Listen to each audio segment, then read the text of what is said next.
next day. So Dad found an alternator and he's on the boat back right now. So that's good. We're gonna throw it on the combine here after lunch. Worst case scenario, like I said, we would pull the one off the Magnum and use that one until we get another one, but then that leaves that tractor kind of useless. So anyway, got the auger kind of set up here for putting barley in. It'll be tomorrow now, but that's okay. Set up. Everything should be in order in the bin, other than I gotta put a bolt in there to hold the tie bar on. And yeah, so anyway, a little lower to the ground than we were last winter, fall, whatever, with the corn. Anyway, we're combining. You can see in here, it's a fair bit of green here. It doesn't like to feed as well, but still it's going in okay. Just knock the header down just a little bit there. Oh, we gotta take her up again. Oh, we gotta go down again. Height of the barley fluctuates so freaking much in here. See back there, got a good yield. Well, in here, it's this front piece here is really variable. Like up by the headland there, back off the speed a little bit. At the front there, the clay is so freaking heavy there. There's hardly anything there, but little bits. I mean, but the problem is it's so green. It's, I don't know. It's just it piles up on the cutter bar, and then it all goes at once. Then you pray you don't plug the rotor. So I don't know. It's kind of a pain in the ass, but what do you do? So anyway, normally I'm going a little faster, but I've only got one hand right now running both the wheel, steering wheel. You can hear there's a big slug went through, and the hydrostat. So, but anyway, hopefully gonna get this front piece, I don't know, at least mostly done here tonight. I got that over there yet to do, and this over here. Yes, there's switchgrass in here, I know, but anyway, better pay attention. We're getting into a green area, so talk to you in a bit. Dumping.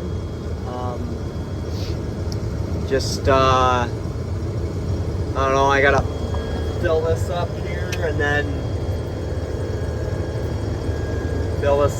and then finish topping up my grain cart, and then fill the combine up, and then that'll be about it for the evening, I think, because it'll be full. Now Dad took the 600 home with him, so at least there we can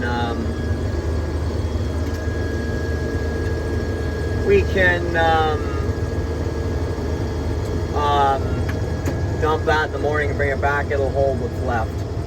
So,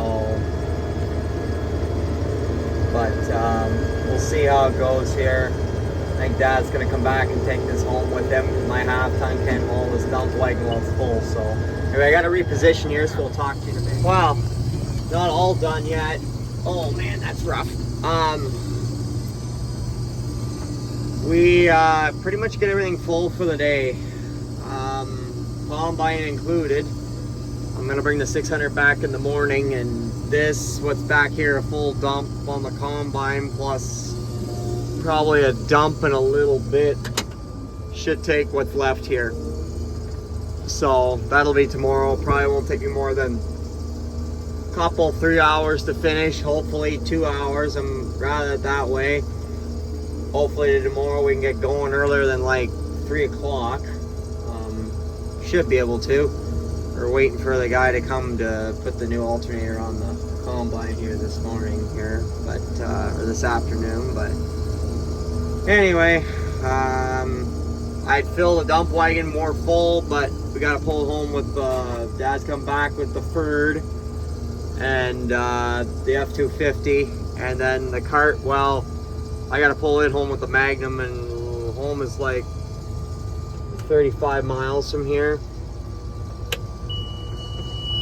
So I don't really want to overload that too much, so I'd sooner just bring the I'm gonna have to bring the 600 back here anyway, because there's a 2 acres at the back there, silty soil, barley looks like it's really, really good, and then there's a piece at the back there yet too, so we're gonna need it, bottom line. So there's no point in overfilling everything and working the trucks like to their very limit, so we'll just play it safe like that. So anyway, I will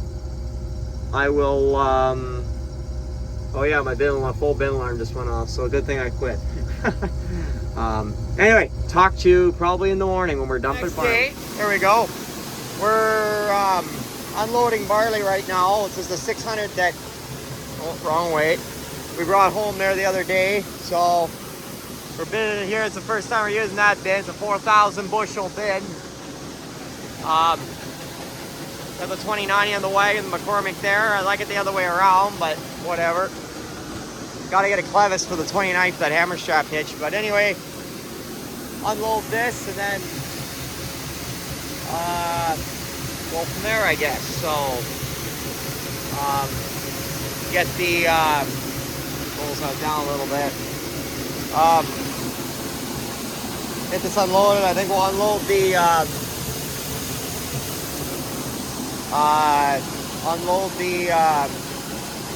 dump wagon and then go finish combining then, I think. So yeah, you can see inside the door there's not a ton left in there, not a lot. So anyway, better pay attention here. It's getting down, so I'll talk to you in a little bit.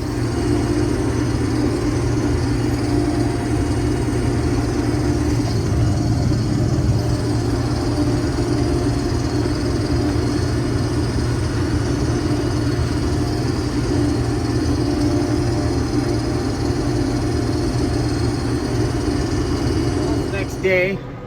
It rained, poured this morning, so good job we got done. But hey, I'm just bringing the 7120 over here to pick up the grain cart. As you can see by the window, it's pretty darn full of barley.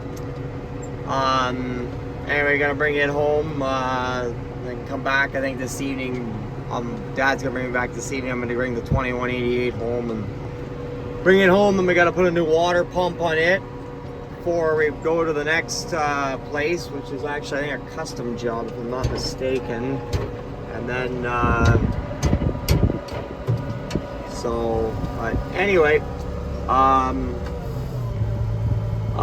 gotta go put the hammer strap on this tractor and the hitch here, because the grain cart has a hammer strap hitch. So but anyway, glad we got the barley done, because it rained really hard this morning.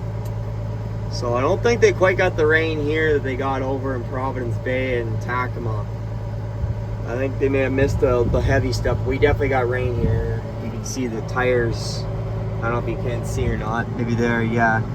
Tires are fairly wet. It's cloudy and kind of overcast. Wet, shitty, gross. So anyway, gotta get out here and put this on here. It's just my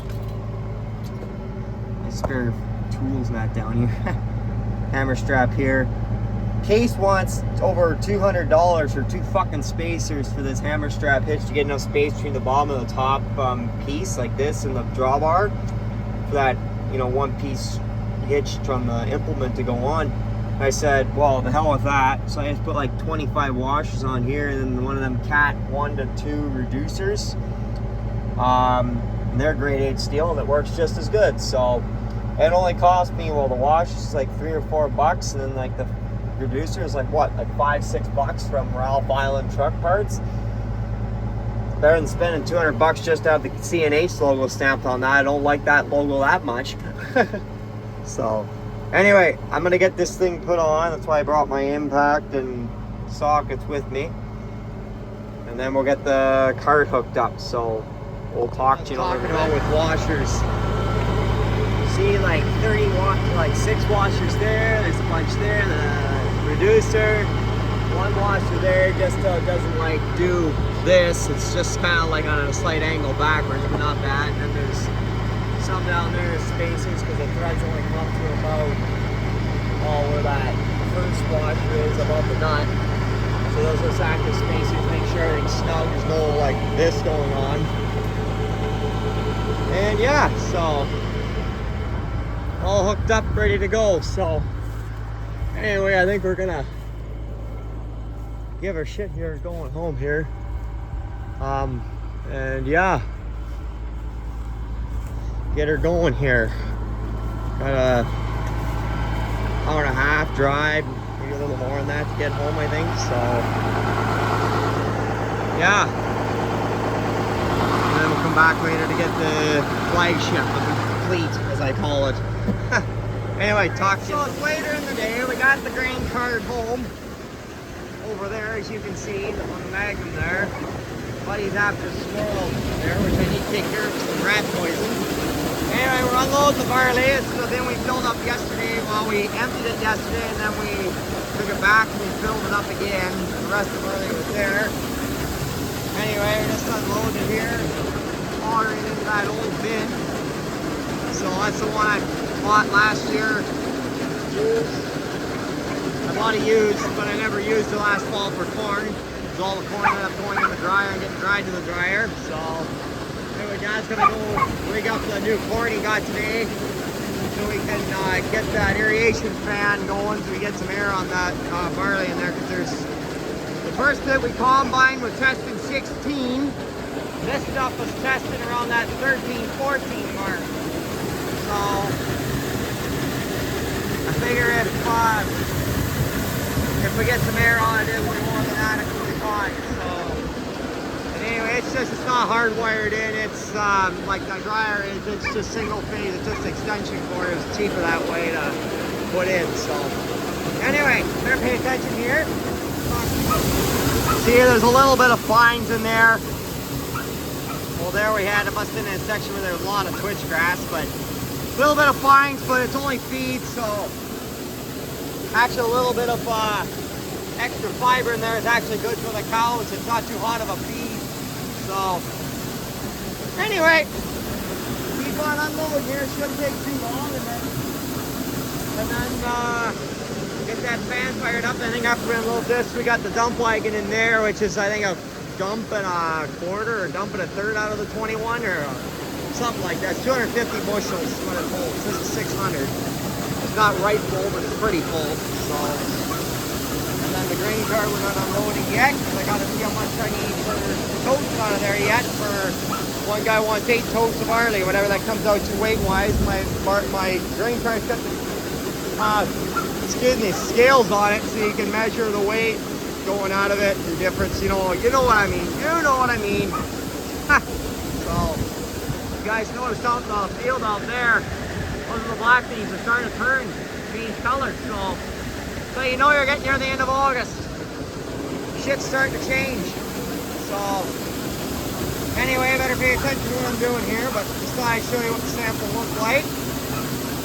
Shouldn't take too long. I'm gonna need a shower after this because barley sucks. Barley does fucking sucks. Makes you itchy.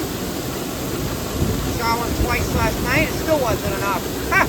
So anyway, talk to you a little bit. On our second load of barley. Let's unload it here.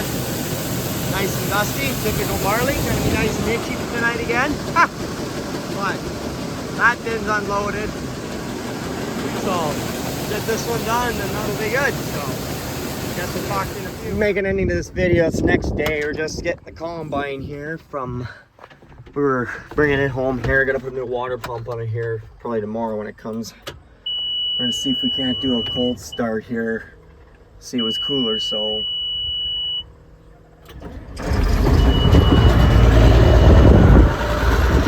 Not much of a cold start, but that'll be something to piss off Carney. What the heck. So, anyway. Dad's gonna take off there. He just brought me over. I'm gonna let this buggy warm up here for a couple minutes. It went down like cool for August 24th, I think it is today, 23rd, 24th. And it's like, I think it went down to like plus 9 or 10 last night. It was cold. Put a long sleeve shirt on for the day. So anyway, yeah. So nice cold start there. Yeah, one thing I wanted to mention too, I know some of you guys, some of you guys that watch this channel grow canola as well. And some of you maybe don't, but still express an interest in, well, obviously if you use cooking oil and canola oil, that's our canola. The price of canola has dropped. In the first 2 or 3 days that those tariffs came on, dropped 60 bucks a ton. That was lovely. We'll be starting to combine our trials in like another week and a half or so, and then later planted canola will be about, it was planted June 6th, it'll be middle September after the wheat comes off. But yeah, my only comments on that, I just want to make a couple comments there. You know, this is my big beef. As soon as the US announced steel aluminum tariffs, and China I think did too, on auto tariffs or whatever, Carney was right out there, oh, we gotta, you know, protect the jobs, blah, blah, blah, blah, making it rain for all the workers and all that. It took him over 72 hours to get a peep out of him, and Pierre Poilievre embarrassing the living fuck out of him before he finally opened his mouth and said, oh, we'll maybe have a subsidy program in a few days. What the hell? You know, we got, you know, what, $30,000, $40,000 of inputs sitting out there, whatever the number may be. It depends on your acreage and that. Mine isn't that high because I don't have that as many acres, but still, it's money. Inputs. Seed is $1,100 a frickin' bag in Ontario. For I grew DK 902 canola for the most part, except my trials. Well, I had a trial of 902, but you know what I mean. And, like, come on. You know, like, canola is worth more than steel, aluminum, and automotive combined. But because we don't have as many votes, that's why you don't seem to give a shit about us. Well, like, hello, you can't have jobs without having GDP. You gotta have GDP, you gotta have, in order to have, anyway, you know, you gotta have GDP before you can have jobs. You know, you can't have one without the other. You know, so, and you need, and in order to get jobs, you gotta prioritize GDP before you prioritize jobs. Because what does GDP create? Creates jobs. And you know, canola employs more than you think in the in terms of job numbers. But anyway, it's my rant for the day. I've been wanting to talk about that a little bit in the videos, and I just figured this is as good a time as any. And we got a cold start in there, so that's good. But anyway, I mean, if you disagree with me on that, I mean, hey, we live in a democracy. That's what it's all about. And you know what? Whatever. That's your opinion, and that's fine. You know my opinion, where I stand on it. That's perfectly fine. I think you know, I don't agree with this whole trade war thing to begin with. I think that, you know, the guy who started it, and when I say the guy who started it, you know who I fucking mean, is a nut bar, but, you know, whatever, we're Canadians and that's that, so. But I'm not gonna bring any more politics into this.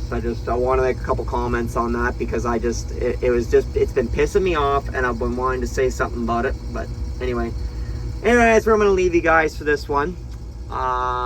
You know, we got the barley done. We're gonna be hopefully doing the peas and maybe some canola trials this week, and maybe some other stuff. We'll see. Anyway, that's where I'm gonna leave you guys. Leave a comment, subscribe, give a guy a like. You know the drill. Let you guys go there. Talk to you on the flip side whenever the next video is. Good enough. Oh, Canada. Show you guys what we got set up here for aeration.